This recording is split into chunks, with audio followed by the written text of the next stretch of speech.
संतों की रीत यही है कि उनके वचन सुनकर संसार के ताप से तापित जीव आनंद को प्राप्त हो जाए। हमारे प्रभु अंदर की बात देखते, देखो बहानेबाजी जो है, अंदर का भरोसा टूटा ना प्रभु का तो बाहर का नाटक प्रभु की प्राप्ति नहीं करा सकता। अंदर का भरोसा, अंदर से अगर अर्थ प्राप्ति का किसी भी तरह से भाव बन गया तो हमारा जितना किया करा ऐसा माटी हो जाएगा। चाहे हमारे शिष्य हो, चाहे हमारे मित्र हो, सबकी बात सुन लीजिए। हमारी अंतिम अंदर की बात यही है, हम कामी है, क्रोधी है, माना हम भगवान के लायक उस कोटि के नहीं, लेकिन कम से कम जो हमारे भगवान का भरोसा है वो तो ना टूटे। प्रियाजू का भरोसा ना टूटे, चाहे विश्व में कोई भी हो। बात समझ लो, अगर भरोसा उनका बना रहा तो आप कुछ भी हो भगवत प्राप्ति हो जाएगी, और भरोसा प्रियाजू का टूट गया तो कुछ भी हो भगवत प्राप्ति नहीं होगी। बात भरोसे की है। यहां जो अभी कहा गया कि पलटू ऐसे दास को भ्रम न करे संसार, ऐसे दास को भ्रमित नहीं कर सकता। कैसे दास को? कि जैसे हमारे इष्ट रखे वैसे हम रहे, जो प्रभु हमें पवायों पार, जैसे प्रभु रखे। गुरु का और शिष्य का संबंध आज्ञा पालन के लिए होता है। आज्ञा पालन ही गुरु पूजा है। अगर गुरु की आज्ञा पालन नहीं तो बाहरी भेंट और माला और रबड़ी रसगुल्ला ये गुरु पूजा नहीं है, ये व्यवहार है। ये हम बाबा जी तुम ढेर सारे कपड़े ले आओगे तो क्या करेंगे? क्या करेंगे इनको? तुम ढेर सारी वस्तुएं ले आओगे, हम क्या करेंगे? अरे उधर पोषण करना, राधा राधा गाना, हमें कुछ नहीं चाहिए। अच्छा, जिस दिन बिजली नहीं होगी, जिस दिन माइक नहीं लगेगा, तो जितना आवाज है उतनी आप तक पहुंच जाएगी, आप धैर्य से सुन लीजिएगा। अर्थ की चाह करने का मतलब है श्री जी से दूर हो जाना। हम खुली बात इसलिए कहते हैं कि घुमा घुमा कर यही माया अंदर आकर के बैठ जाती है। कोई व्यवस्था नहीं, किसी का सहयोग की जरूरत नहीं। ये जो भगवत चर्चा हो रही है यही व्यवस्था है, इसी को अपने जीवन में उतारो। यहाँ जुड़ने का मतलब व्यवस्था हमारी तुम्हें संभालने की नहीं, तुम्हारे संभले नहीं संभलेगी। हम फकीरों की व्यवस्था ईश्वर से संभलती है, तुम संसारियों से नहीं। हमारी आंतरिक व्यवस्था है। ये शरीर तो उनके सहारे जैसे चाहे रखे, पूरा जीवन हो गया। अब तो जा रही अंतिम, अब तो शाम होने वाली है। प्रभात से लेकर के दोपहर हो गई और शाम हो गई। एकमात्र साहब का भरोसा, एकमात्र इष्ट का भरोसा, और सत्संग और नाम जप और एकांतिक, ये केवल आपके मंगल के लिए। जिस दिन इसका स्वार्थ आ गया ये भी बंद हो जाएगा। जिस दिन मुझे सुनाई पड़ा कि ये भी बिकने लगा उसी दिन बंद हो जाएगा। वैसे अभी भगवान की कृपा से जितने पार्षद वो पक्के हैं, कहीं हमको ऐसा दोष नहीं दिखाई दिया। साहब बेचई वेद धर्म दुइले ही, अगर वो ये जीवन में आ गया तो जीवन बिक गया, किसी काम का नहीं रहा। साहब के भरोसे से हमारा जीवन चलता है। आप जितना नाम जप करेंगे, आप जितने धर्म से चलेंगे, आप जितना भगवान की आराधना करेंगे, वही हमारी भेंट है, वही हमारी सेवा है, वही हमारा सबसे बड़ा उत्साह और उत्सव है। यहाँ इसीलिए न कभी प्रसाद बांटने की आज्ञा करते, ना प्रसाद लेने की आज्ञा करते। इस प्रसाद में बुद्धि लगाओ जो तुम्हें इस जीवन से मुक्त कर देगा और भगवान की प्राप्ति करा देगा। नाम प्रसाद, नाम की असीम महिमा का गान करते हुए गोस्वामी तुलसीदास जी कहते हैं कि नाम प्रसाद शंभु अविनाशी, साजु अमंगल मंगल राशि, सुख सनकादि सिद्ध मुनि जोगी, नाम प्रसाद ब्रह्म सुख भोगी।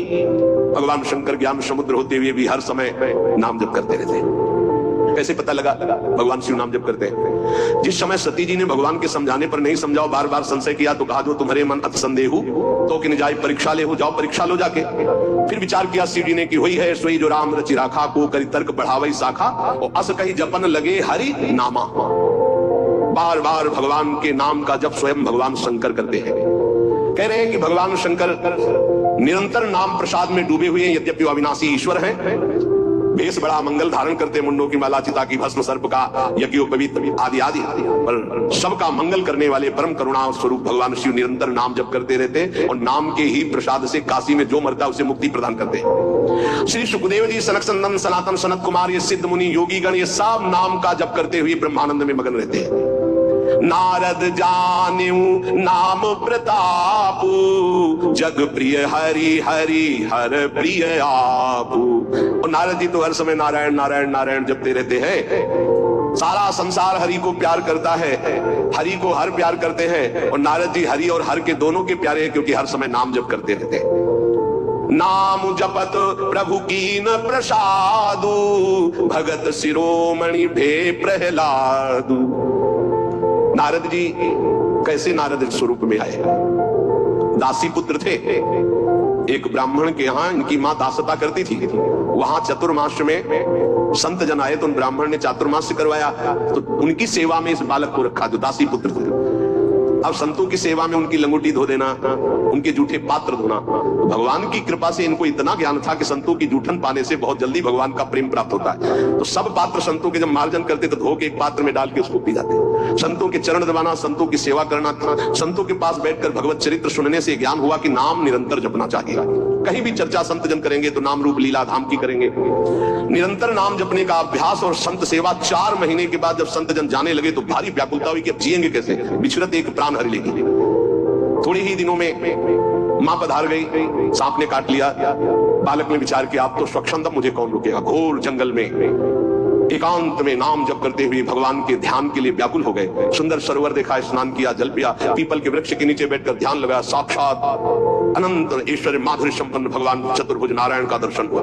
अचानक वो रूप गायब हो गया, बड़े विकल हुए, रोने लगे। तब कहा अध कचरे योगी को मेरा साक्षात दर्शन नहीं होता, ये मैंने ध्यान में दर्शन इसलिए दिया कि तुम मेरा चिंतन करते हुए शरीर छोड़ो, अब अगला जन्म तुम्हारा महाभागवत के रूप में होगा। नाम जप और भगवान के ध्यान के प्रभाव से वो दासी पुत्र देवर्षि नारद बन गया। उन्हीं नारद जी ने प्रहलाद जी को कयाधु के गर्भ में थे, जिस समय देवराज इंद्र को पता चला हिरण्यकश्यप तपस्या में है, तो आक्रमण किया कि उसके पुत्रों को नष्ट कर दो, परिवार को नष्ट कर दो, क्योंकि ऐसे महाबली दैत्य का परिवार आगे चलकर देवताओं के लिए कंटक बनेगा। तो जो बड़े पुत्र थे वो तो भाग गए। महल में जब गए तो कयाधु जी मिली, गर्भवती थी।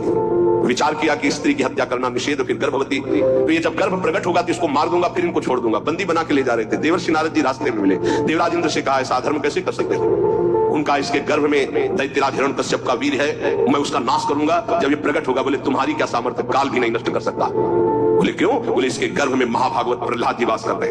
अपने आश्रम ले गए, वहां जाके जो भगवान नाम महिमा सुनाई, जो भगवान के चरित्र सुनाए कि गर्भस्थ शिशु को ज्ञान हो गया। जैसे गर्भस्थ शिशु अभिमन्यु को अर्जुन ने उपदेश किया, लक्ष्य किया गर्भस्थ शिशु का, तो चक्रव्यूह वेदन की प्रक्रिया सीख गए। आखिरी द्वार में मां सो गई थी, इसलिए नहीं वेद वो समझ पाए। मतलब गर्भस्थ शिशु पर बाह्य आचरण, बाह्य वार्ता, व्यवहार का बहुत बड़ा प्रभाव पड़ता है। नारद जी अपने आश्रम में प्रहलाद जी को नाम का उपदेश किया, तो नाम जपत प्रभु कीनु प्रसादु, भगत शिरोमणि भे प्रहलादु। जहां उनके ऊपर कोई भी मार या विपत्ति ऐसे हरि हरि हरि हरि हरि कुछ नहीं बिगड़ पाया। मित्रजन प्रहलाद जी से कहते क्या तुम जादू जानते हो कि इतना सब करने पर तुम्हें कोई कष्ट नहीं होता। तो उनका ये जादू हम आपको भी सिखा सकते हैं। हरि नाम, हरि हरि जिसके मुख से निकलता है कोई भी बाल बाका नहीं कर सकता। इसीलिए सनकादि परम ज्ञानी होते हुए हरि शरणम ध्रुव संगलानि जप्यो हरि नाम पायो वचल अनुपम ठाओ। नारद जी ने ही ध्रुव जी को उपदेश किया भगवान वासुदेव का मंत्र, नाम उच्चारण करके परम पदवी को प्राप्त किया। सुमिरी पवन सुत पावन नामू, अपने बस करी राखे रामू। हनुमान जी महाराज राम राम राम राम राम राम राम, हनुमान जी के अधीन है राम जी। जानकी जी ने आशीष भी दिया, राम रसायन तुम्हारे पाशा।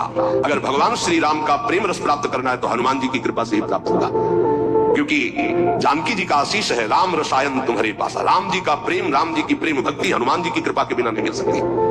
और राम जी स्वयं कहते हैं कि और एक गुप्त मत सबई कहो कर जोरी, शंकर भजन बिना नर भगति न पावे मोर। सुमिर पवन सुत पावन नामो, नाम का बल देखो, हनुमान जी ने नाम के बल से राम जी को अपने अधीन किया। हाँ, अपने बस कर राखे राम। ये बात जब कभी चिंतन में आती है ना तो इसको सैकड़ों बार चौपाई को बोला है, सुमिर पवन सुत पावन नामो, अपने बस कर। अजित भगवान को अपने अधीन करने की सामर्थ्य भगवान के नाम में है। वो धन्य है जो नाम से प्रेम कर रहे हैं। अभी तू अजामिलु गजु गनिकाऊ, भय मुकुत हरि नाम प्रभाऊ। बोले नीच अजामिल जो जीवन भर वैश्यागमन किया, घोर नरक की प्राप्ति होती, पुत्र के बहाने से अंतिम समय निकल गया। नारायण हरिनाम निकलने के कारण उसको परम पद की प्राप्ति हुई। गजेंद्र अंतिम समय बिल्कुल था कि ग्राह एक झटके में अब अंदर ले जाता। हरि भगवान सुदर्शन चक्र से ग्राह का उद्धार किया और गजेंद्र को बाहर किया। बहुत से ऐसी वैश्याएं हो गई जो भगवत प्राप्त हो गई भगवान नाम के प्रभाव से। कहो कहां लगी नाम बड़ाई, राम न सकहीं नाम गुण गाई। हद हो गई, गोस्वामी जी ने हद कर दी। कह रहे मैं कहां तक वर्णन करूं नाम की महिमा। स्वयं राम जी भी नाम की महिमा नहीं पूर्ण गा सकते, स्वयं नामी भी नाम की महिमा पूर्ण रूप से नहीं गा सकते। नाम राम को कलप तरु कलि कल्याण निवास, जो सुमिरत भयो भांगते तुलसी तुलसी दास। बोले नाम है कल्पतरु, जो चाहो प्राप्त कर लो नाम जप करके। कल्पतरु मनचाहा पदार्थ देने वाला नाम। कल्याण का निवास स्थान कौन है? बोले नाम। नाम जप रहे हो मतलब कल्याण हो गया। नाम जप रहे हो तुम्हारा संसार समुद्र से पार होने का पूर्ण विधान बन गया। नाम जप कर रहे हो तुम्हारी सारी कामनाएं पूर्ण हो जाएंगी। कह रहे नाम जपने से निकृष्ट उत्कृष्ट हो जाता है, निकृष्ट उत्कृष्ट हो जाता है।